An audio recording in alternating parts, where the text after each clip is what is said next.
লার্নমেট English চ্যানেলের আরও একটি ইন্টারেস্টিং ক্লাসে সবাইকে স্বাগত জানাই। গত ক্লাসে আমরা হ্যাভ, হ্যাজ এবং হ্যাডের ব্যবহার সম্বন্ধে জেনেছিলাম এবং সেখানে আমি বলেছিলাম যে পরবর্তী ক্লাসে অর্থাৎ আজকের ক্লাসে আমি আলোচনা করব হ্যাভ বিন, হ্যাজ বিন এবং হ্যাড বিন নিয়ে।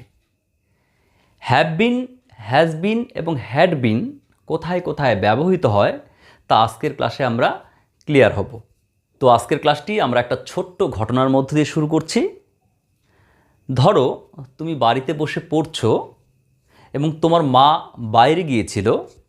সন্ধ্যায় যখন তোমার মা ফিরে এলো এবং তোমাকে জিজ্ঞেস করলো, হোয়াট আর ইউ ডুইং, তুমি কি করছো? তখন তুমি অ্যান্সার করলে, আই অ্যাম স্টাডিং, আমি পড়ছি। তাতে তোমার মা খুব খুশি হলো, তোমাকে হয়তো বলল গুড, রিড অ্যাটেন্টিভলি বা রিড মাইনুটলি, এই ধরনের কিছু একটা বলল। হয়তো তুমি অনেকক্ষণ ধরে পড়ছো, তোমার তখন হয়তো মাকে বলে যে আমি আর পড়াশোনা করব না, এখন আমি একটু টিভিতে খেলা দেখব, এই ধরনের কিছু একটা বলতে চাচ্ছ। তখন তোমার মা বলল যে এভাবেই মনোযোগ দিয়ে 2-3 ঘন্টা পড়ো। তখন তোমার মনটা হয়তো একটু খারাপ হয়ে যেতে পারে যে তুমি তো টিভি দেখতে চাচ্ছিলে, কারণ তুমি অনেকক্ষণ ধরে পড়ছো। এবার তোমার মা যখন এসে তোমাকে জিজ্ঞেস করলো যে হোয়াট আর ইউ ডুইং, তুমি কি করছো? তখন তুমি যদি তোমার মাকে বলতে যে I have been studying for 3 hours, আমি 3 ঘন্টা ধরে পড়ছি, তখন তোমার মা বুঝে যেত যে তুমি অনেকক্ষণ ধরে পড়ছো। বা তোমার মা হয়তো সন্ধে 7টায় ফিরে এসেছে, তুমি তোমার মাকে বললে যে I have been studying since 4 PM, আমি বিকেল 4টার থেকে পড়ছি। অর্থাৎ তুমি যখন 4টার থেকে পড়ছো বললে, তখন তোমার মা বুঝে গেল যে 4টার থেকে পড়ছে, এখন 7টা বাজে, অর্থাৎ 3 ঘন্টা ধরে পড়ছে। তো কোনো কাজ অতীতে শুরু হয়ে এখনও চলছে যদি এরূপ বোঝায়, তখন আমরা হ্যাভ বিন এবং হ্যাজ বিনের ব্যবহার করে থাকি। কোনো কাজ অতীতে শুরু হয়েছে কিন্তু এখনও চলছে, যদি এরকমটা বোঝায় তখন আমরা হ্যাভ বিন অথবা হ্যাজ বিনের ব্যবহার করে থাকি। তো কোন সাবজেক্টের পরে হ্যাভ বসে, কোন সাবজেক্টের পরে হ্যাজ বসে, সেটা নিয়ে আমি আগের ক্লাসে আলোচনা করেছি। তবুও যারা আগের ক্লাসটি দেখোনি তাদের জন্যে একটু সংক্ষেপে বলছি। Third person singular number, third person singular number কোনগুলো? হি, শি, ইট, কোনো নেম, হি, শি, ইট, কোনো নাম, এগুলো হচ্ছে third person singular number. Name বলতে একজনের নাম বোঝাবে, থার্ড পারসন সিঙ্গুলার নাম্বার। তো এই থার্ড পারসন সিঙ্গুলার নাম্বারের পর হ্যাজ বসে। আর বাকি সমস্ত ক্ষেত্রে ফার্স্ট পারসন যদি হয় তাহলে হ্যাভ বসবে, সেকেন্ড পারসন হলে হ্যাভ বসবে, প্লুরাল নাম্বার হলে হ্যাভ বসবে। শুধুমাত্র থার্ড পারসন সিঙ্গুলার নাম্বারের যে সাবজেক্ট হবে তারপর আমরা হ্যাজ লিখব। তাহলে হ্যাভ বিন এবং হ্যাজ বিন কখন ব্যবহৃত হয়? কোনো কাজ অতীতে শুরু হয়ে এখনও চলছে, একটা বিশেষ সময় ধরে চলছে বা একটা বিশেষ সময় থেকে এখনও চলছে, যদি এমনটা বোঝায় তাহলে আমরা হ্যাভ বিন বা হ্যাজ বিনের ব্যবহার করব। তো প্রথমে তুমি তোমার মাকে বললে যে আমি 3 ঘন্টা ধরে পড়ছি। I have been studying for 3 hours. বা তুমি বললে আমি বিকেল 4টা থেকে পড়ছি। I have been studying since 4 PM। তাহলে দুটো সেন্টেন্স দু রকমে আমরা ইউজ করলাম। একটা সেন্টেন্সে আমি কতক্ষণ ধরে পড়ছি সেটা বললাম, আর একটা সেন্টেন্সে কি হলো, আমি কাজটা কখন শুরু করেছি শুধু সেটা বলে দিলাম। যাকে বললাম সে তখন বুঝে যাবে যে সে এতক্ষণ ধরে কাজটা করছে। তাহলে আমরা এই ধরনের সেন্টেন্স দুভাবে প্রকাশ করতে পারি। একটা ক্ষেত্রে আমরা সময়টা বলে দিতে পারি যে 3 ঘন্টা ধরে, 7 দিন ধরে, 2 মাস ধরে, 7 বছর যাবত, এই ধরনের আমরা বলতে পারি। আরেকটা ক্ষেত্রে আমরা শুধু সময়ের পয়েন্টটা বলে দিতে পারি যে বিকেল 4টা থেকে, সোমবার থেকে, জানুয়ারি মাস থেকে, 2010 সাল থেকে। তো আমরা শুধু সময়ের পয়েন্টটা বলে দিতে পারি। তো যে ক্ষেত্রে আমরা সময়ের ব্যাপ্তিটা বলবো, অর্থাৎ কতক্ষণ ধরে চলছে, 3 ঘন্টা না 3 মাস না 3 বছর, কতক্ষণ ধরে চলছে সেটা বলবো, তখন আমরা ফর ব্যবহার করব। I have been studying for 3 hours. For ব্যবহার করব, সময়ের ব্যাপ্তি বোঝাতে আমরা ফর ব্যবহার করব। কিন্তু যদি পয়েন্ট অফ টাইম বোঝায়, একটা নির্দিষ্ট সময় থেকে সেই পয়েন্ট অফ টাইম বোঝায়, তখন আমরা সিন্স ব্যবহার করব। যে I have been studying since 4 PM, since Monday, since January, since 2010। এবার আমরা কিছু এক্সাম্পল দেখছি। এক্সাম্পলের সাহায্যে আমরা ব্যাপারটা একদম ক্লিয়ার করে নিচ্ছি। তারা সকাল 8টা থেকে কাজ করছে। They have been working since 8 AM, since 8 AM। Point of time বোঝাচ্ছে, কখন থেকে হচ্ছে সেটা বোঝাচ্ছে, তাই আমরা সিন্স ব্যবহার করলাম। যদি বলতো তারা 3 ঘন্টা ধরে কাজ করছে, তখন আমরা বলতাম they have been working for 3 hours. আমরা বললাম তিনি এই শহরে 10 বছর যাবৎ বসবাস করছেন বা 10 বছর ধরে বসবাস করছেন, তখন আমরা বলবো he has been living in this town for 10 years.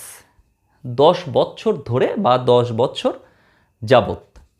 যদি বলতাম তিনি এই শহরে 2010 সাল থেকে বসবাস করছেন, তখন আমরা বলতাম he has been living in this town since 2010।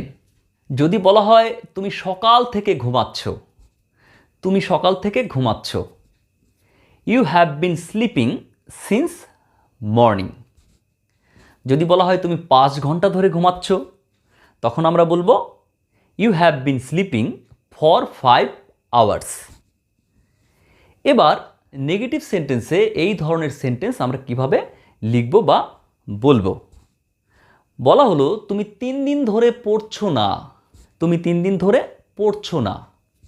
তাহলে you have not been studying for 3 days.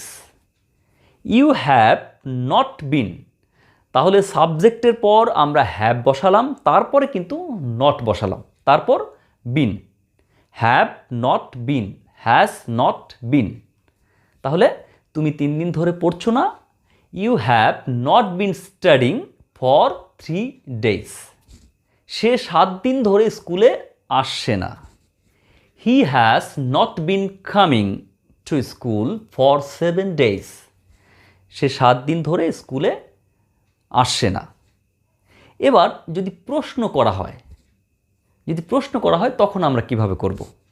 প্রশ্ন করা হলো যে তুমি কি সকাল থেকে পড়ছো? Have you been studying since morning? তুমি কি সকাল থেকে পড়ছো? Have you been studying since morning? অথবা তোমাকে বলা হলো যে তুমি সকাল থেকে কি করছো? What have you been doing since morning? তুমি সকাল থেকে কি করছো? What have you been doing since morning? তো এসব ক্ষেত্রে যখন তুমি অ্যান্সার করবে, তখন সেক্ষেত্রে তোমাকে সিন্স বা ফর যে পার্টটা রয়েছে সে পার্টটা আর বলার দরকার নেই। তুমি শুধু তখন বলবে যে আই হ্যাভ বিন স্টাডিং, আমি পড়ছি। What have you been doing since morning? তুমি সকাল থেকে কি করছো? I have been studying. তাহলে কোনো কাজ পূর্বে শুরু হয়ে এখনও চলছে, একটা বিশেষ সময় ধরে চলছে, যদি এরূপ বোঝায়, তখন আমরা হ্যাভ বিন এবং হ্যাজ বিনের ব্যবহার করব। এবং ইংরেজি গ্রামারে এই ধরনের সেন্টেন্সগুলোকে বলা হয় প্রেজেন্ট পারফেক্ট কন্টিনিউয়াস টেন্স।